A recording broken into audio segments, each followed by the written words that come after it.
اس لیے سارا جھگڑا غدیر خم پہ آ کے ختم ہوتا ہے. ہمارا تو عقیدہ سیدھا سیدھا ہے، ہم اس میں تقیہ کرتے ہی نہیں کہ بھائی جب کچھ بھی نہ تھا اول ما خلق اللہ نوری. میرا دوسرا جو سوال ہے وہ یہ ہے، آپ کے ہاں مشہور ہے عقیدہ امامت. ایسے روایات کے اندر یہ بھی ملتا ہے کہ جو اس حالت میں مر جائے کہ جس کی گردن میں امامت کا کسی امام کی بیعت کا توق نہ ہو تو وہ جہالت کی موت مرتا ہے.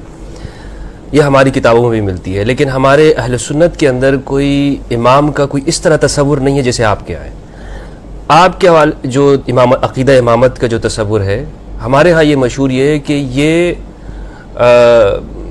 اس کو ایسے ہی اتھینٹک مانتے جیسے نبوت ہے، یعنی نبی سے بھی بڑھ کر مقام دیا جاتا ہے. تو اس حوالے سے بتائیے کہ آپ کا عقیدہ امامت اہل تشیع مکتب اہل بیت میں وہ کس درجے کا، اس کو کیسے مانا جاتا ہے؟ بسم اللہ الرحمن الرحیم. دیکھیے پھر وہی بات آ گئی ہماری کہ بھائی ہم سے تو پوچھ لو ہم کیا چاہتے ہیں یا ہم کیا مانتے ہیں، ہماری کتابیں پڑھ لیں. جی. اگر وہاں آپ کو یہ نظر آتا ہے کہ نبوت سے پہلے امامت ہے تو پھر تو بات کیجیے. لیکن اگر ہمارے اصول دین میں پہلے توحید، پھر عدل، پھر نبوت، پھر امامت، پھر میعاد، پھر کیا جھگڑا ہے؟ عدل بھی تو ہمارے یہاں اصول دین میں نا، لیکن وہاں 3 اصول دین ہے، توحید، نبوت، میعاد. ہمارے یہاں اصول دین دوسرا ہی عدل ہے، عدالت، عدالت کا قیام. یہ عدالت کا قیام کون کرے گا؟ اچھا چلیے یوں چلتے ہیں، پہلے پھر وہی والی بات کر دیتے ہیں کہ ایسی زبان میں گفتگو کرتے ہیں کیونکہ آپ ظاہر ہے کہ عوام الناس کے لیے، لوگوں کے لیے سوال کیا آپ نے تو تاکہ وہ آسانی سے سمجھیں. اس میں بھی ہم منطق، فلسفہ اور وہ جو کلامی بحث ہوتی ہے، متکلمین کی جو بحث کہلاتی ہے اس میں ہم نہیں پڑھیں گے، ٹھیک ہے نا. سیدھی سی بات کرتے ہیں کہ امامت کا کنسپٹ ہے کیا. دیکھیے قرآن مجید میں امامت کیا ہے.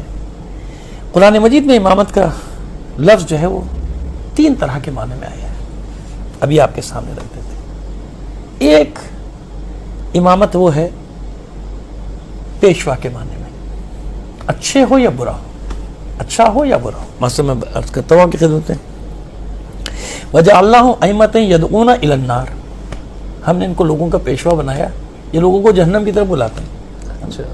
وَقَاتِلُوا أَئِمَّةَ الْكُفْرِ، لڑو ائمہ کفر سے. آ گیا لفظ ائمۃ الکفر یعنی پیشوا، رہنما، جن کے پیچھے لوگ چلتے ہیں نا. تیسری آیت یوم ندعو کل اناس بامام، نص قرآنی ہے نا کہ کوئی شخص بغیر امام کے نہیں اٹھایا جائے گا. یہاں بھی کس معنی میں؟ یعنی جس کو فالو کر رہا ہے. یہ وہ معنی بتا رہا ہوں آپ کو، جس کو بھی فالو کر رہا ہے، معصوم کو فالو کر رہا ہے، غیر معصوم کو فالو کر رہا ہے، سیاسی لیڈر کو فالو کر رہا ہے، مذہبی لیڈر، جس کو فالو کر رہا ہے. یوم ندعو کل، یہ حدیث تو نہیں ہے نا، یوم ندعو کل اناس بامام، ہر انسان کو اس کے پیشوا کے ساتھ اٹھایا جائے، یعنی جس کی بھی وہ پیروی کر رہا ہے. صحیح. تو ایک تو نص قرآنی کہ بھئی آپ کو، اس لیے ہمارے یہاں وہ حدیث زیادہ معتبر ہے، من مات ولم یعرف امام زمانے مات میتۃ جاہلیہ، جو مر گیا اور اس نے اپنے زمانے کے امام کو نہیں پہچانا تو جاہلیت کی موت کر گیا. لہذا امام کی شناخت نص قرآنی کی تحت ضروری ہے، جس کے پیچھے آپ کو اٹھنا ہے. وہ امام کیسا ہونا چاہیے؟ جب قیامت کے دن میرا حشر امام کے ساتھ ہوگا نا، بنیاد سے چلیں گے نا، بڑا آسان ہو جائے گا مسئلہ. ہم اس لیے پہلی سیڑھی پہ قدم رکھ رہے ہیں. سوال یہ کہ قیامت کے دن مجھے امام کے ساتھ اٹھ رہا ہے نا، جس کو میں فالو کر رہا ہوں، جو میرا پیشوا ہے. جی. تو قیامت کے دن جو میرے اعمال کا ذمہ دار ہے وہ کیسا ہونا چاہیے؟ جو پوری ذمہ داری لے گا نا.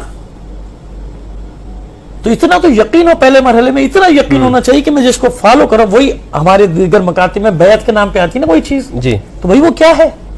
آپ صاف صاف کیوں نہیں کہتے یوم ندعو کل اناس بامام؟ اس لیے کر رہے ہیں کہ امام کے ساتھ اٹھنا ہے. اچھا، وہ بھی امامت ہے. میں یہ کہہ رہا ہوں کہ بظاہر تو وہی ہے نا، کیونکہ بیعت کا مطلب ہے کہ بھئی آپ اسی کے فالو کر رہے ہیں، اسی کے ساتھ قیامت کے دن اٹھائے جائیں گے. تو مفہوم کیا بن رہا ہے؟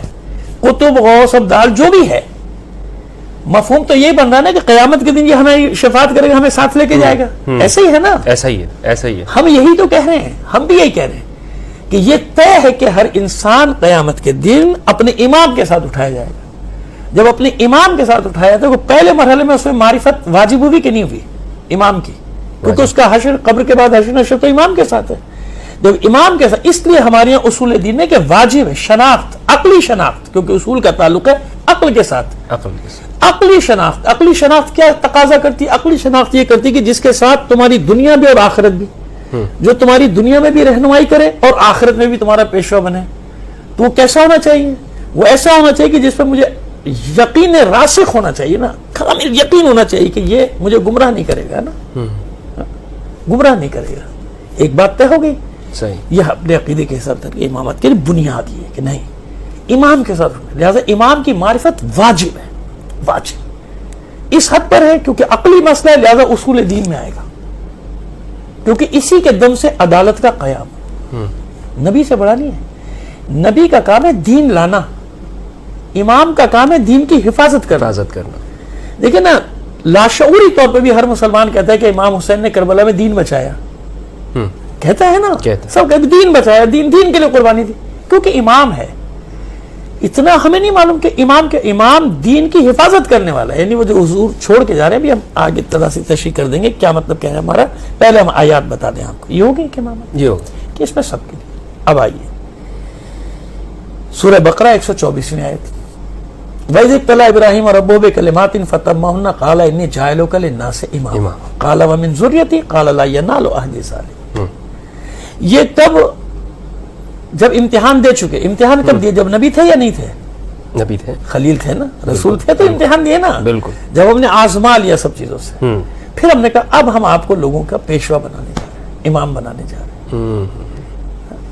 یہاں امامت عامہ یعنی وہ امامت جس میں دنیا آخرت سب کی چیزیں ہیں. یہ ایسا منصب تھا کہ جناب ابراہیم علیہ السلام نے فرمایا قال من ذریتی, میری اولاد کو بھی دی. جواب کیا ملا تھا؟ لا ینال عہد الظالمین, ظالمین جو ہوں گے تمہاری نسل میں ان تک یہ عہد نہیں پہنچے گا. اب ظالمین ضد ہے عادل کی, ظالم ضد ہے کس کی؟ عادل کی. طے ہو گیا نا کہ جو امام ہوگا پہلی شرط اس کی کیا ہوگی؟ پہلی شرط عادل ہے, کیونکہ ظالم امام ہو ہی نہیں سکتا. ظلم کا مطلب خالی گردن اڑا دینا نہیں ہے, ظلم کا مطلب ہے کسی چیز کو اس کے مقام سے ہٹا دینا. آپ بھی سمجھتے ہیں جوتی کا مقام پیر میں ہے نا, سر پہ رکھنا ممکن ہے گناہ نہ ہو, لیکن ظلم تو ہو گیا نا. ٹوپی کا مقام سر پہ رکھنا ہے, اس کو پیر میں رکھ لوں تو ظلم ہو گیا نا. کسی شے کو اس کی جگہ سے ہٹا دینا یہ ظلم ہے. تو ظالم کیسے بن سکتا ہے امام؟ یعنی جو ہر شے کو اس کے مقام پہ رکھنا نہ جانتا ہو, نہ سمجھتا ہو, پھر وہ ایسا امام ہونا چاہیے عادل کہ جو ہر شے کے ساتھ عدل کرے, ہر شے کے ساتھ انصاف کرے. پہلی شرط ہوئی کہ ایسا امام وہ ہونا چاہیے عادل.